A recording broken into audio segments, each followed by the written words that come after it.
নিৰ্বাচনী ফলাফল ঘোষণা হোৱাৰ পাছতো হাইলাকান্দি কংগ্ৰেছত অব্যাহত আছে দলীয় সংঘাত। দলৰ ভিতৰত বিজেপিৰ দালাল কোন ইয়াকে কেন্দ্ৰ কৰি উত্তপ্ত হাইলাকান্দি কংগ্ৰেছ ভৱন। শনিবাৰে সমষ্টিটোত কংগ্ৰেছৰ পৰাজয়ৰ কাৰণ পৰ্যালোচনা কৰিবলৈ অনুষ্ঠিত হয় এক বৈঠক, য'ত উপস্থিত থাকে এপিচিচিৰ পৰ্যবেক্ষক তথা সোণাই সমষ্টিৰ বিধায়ক আমিনুল হক লস্কৰ। লগতে উপস্থিত আছিল এপিচিচিৰ সম্পাদক ধ্ৰুৱজ্যোতি পুৰকাষ্ঠ। বৈঠকৰ মাজতে হঠাৎ উত্তপ্ত হৈ পৰে পৰিস্থিতি। কেইবাজনো কংগ্ৰেছ কৰ্মীয়ে আমিনুল হক লস্কৰৰ বিৰুদ্ধে অভিযোগ উত্থাপন কৰি কংগ্ৰেছ ভৱন ত্যাগ কৰিবলৈ দাবী জনায়। পৰৱৰ্তী সময়ছোৱাত উত্তেজনা অধিক বৃদ্ধি পায়। একাংশ কৰ্মীয়ে আমিনুল হক লস্কৰৰ বিৰুদ্ধে মুদ্দাবাদ ধমকি দিয়ে।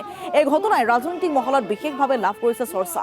অৱশ্যে ঘটনাটোক লৈ জিলা কংগ্ৰেছ নেতৃত্ব অথবা এপিচিচিৰ তৰফৰ পৰা এতিয়ালৈকে কোনো আনুষ্ঠানিক প্ৰতিক্ৰিয়া প্ৰকাশ কৰা নাই।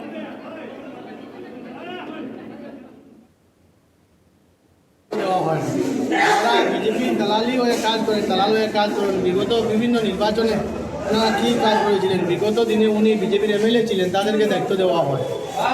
আমাদের যে নেতা, ওনাদের মানে সুবিধাবাদী নেতা লাগে, যারা সান্ধ্যা দিতে পারে, যার জন্য ওনাদেরকে নির্বাচন করে, ওনাদেরকে আবার টিকিট দেওয়া হয়, দায়িত্ব দেওয়া হয়। যার জন্য আমরা আম মানুষ যারা কংগ্রেস করছি, আমরা এদেরকে মানছি, যার জন্য ওনাদেরকে দাঁড়িয়ে দেওয়া হয়েছে।